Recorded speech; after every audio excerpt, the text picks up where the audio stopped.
7 காரியங்கள் இருக்குங்க. கீழ்ப்படிதலுக்குள்ள 7 காரியங்கள் இருக்கிறது. அது ஒன்று ஒன்றா பார்க்க போகிறோம். ஃபஸ்ட்டு பார்க்க போகிற காரியம் கீழ்ப்படிதலுடைய மேன்மை. கீழ்ப்படிதலுடைய மேன்மை ரெண்டாவது சொல்லப்பட்டிருக்கு. முதன்மையானதும் மனப்பூர்வமும். மூன்றாவது கொஞ்ச பலத்தில் உண்மை. கொஞ்ச பலத்தில் உண்மை. நான்காவது கொடுப்பதில் முழுமையும் மன நிறைவும். ஐந்தாவது தாழ்மையும் தேவ கிருபையும். ஆறாவது தேவன் வைக்கும் பிரியம். ஏழாவது கர்த்தர் சொன்னதை நிறைவேற்றுபவர். அவர் வாக்கு கொடுத்துட்டார் அப்படின்னாக்க என்ன பண்ண மாட்டாராம்? வாக்கு மாற மாட்டார். அல்லேலூயா. அவர் ஒரு வார்த்தையை சொல்லிட்டார் அப்படின்னாக்க என்ன பண்ணாதுங்க? அந்த வார்த்தை மாறாது. மனுஷர் வேணால் மாறிக்கலாம், ஆனால் கர்த்தருடைய வார்த்தை ஒரு நாளும் மாறாதது.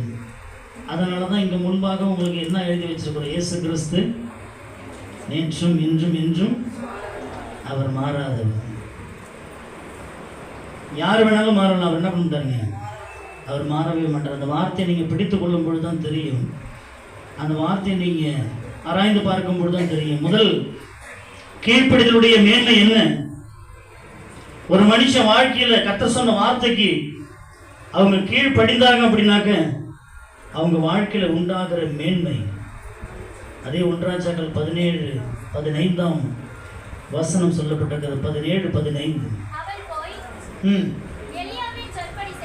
எலியாவின் சொற்படி செய்தால் அவளும் இவனும் அவள் வீட்டாரும் அநேக நாள் சாப்பிட்டார்கள். அல்லேலூயா, அல்லேலூயா. அநேக நாள் சாப்பிட்றதுக்கு முன்னாடி அவங்க என்ன பண்ணாங்களாம்? பஞ்ச காலத்தில் அநேக நாள் சாப்பிட்டாங்க. சாப்பிட்றதுக்கு முன்னாடி அவங்க என்ன பண்ணாங்க? அந்த வசனம் என்ன சொல்லுதுங்க?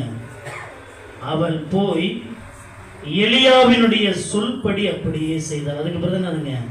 கீழ்ப்படிதல். அல்லேலூயா. இங்க உங்களுக்கு வார்த்தை என்ன கொடுக்கிறதோ, எதோ உங்களுக்கு கர்த்தர் கொடுக்குறாரோ அதை நீங்கள் கூட்டவும் கூடாது, குறைக்கவும் கூடாது.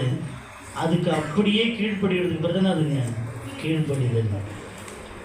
அந்த கீழ்ப்படிதல்னால தான் அந்த தேசத்தில் கொடிய பஞ்சம் வந்த பொழுதும் இந்த சாரிபாத் என்கிற விதவை வீட்டில் என்ன இல்லையா? பஞ்சம் இல்லாமல் அநேக நாள் சாப்பிட்டார்கள்.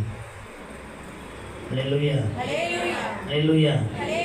இங்கே வந்திருக்கிற எல்லோருமே குறைபாடு தான் கண்டிப்பாக வந்திருக்கிறீங்க. எல்லாருக்கிட்டும் என்ன இருக்கு? குறைவு இல்லாத மனுஷன் கிடையாது. குறைவு என்ன பண்ணும்? இருக்கும். ஆனால் எல்லாருக்கும் ஒரே மாதிரி கிடையாது. வெவ்வேறு மாதிரியான பிரச்சனை, வெவ்வேறு மாதிரியான போராட்டங்கள், வெவ்வேறு மாதிரியான இந்த பஞ்சங்கள். அங்கே அந்த மனுஷன் என்ன பண்ணாங்களா? அந்த வார்த்தையின்படியே அப்படியே செய்தார்கள். எந்த வார்த்தையின்படியே? எந்த வார்த்தையின்படியே? கர்த்தருடைய மனுஷன் எலியாவின் வார்த்தையின்படியே. இன்னைக்கு கொடுக்கப்படுகிற வார்த்தை உங்களுக்கு அன்னைக்கு வேதாகமாக உங்கள் கையில் இல்லை. சொன்ன வார்த்தையை கேட்டாங்க. இன்னைக்கு வேதாகம் என்ன பண்ணுதுங்க? உங்கள் கைகளில் இருக்கு. வேதாகமாக இல்லாதப்பயே சொன்ன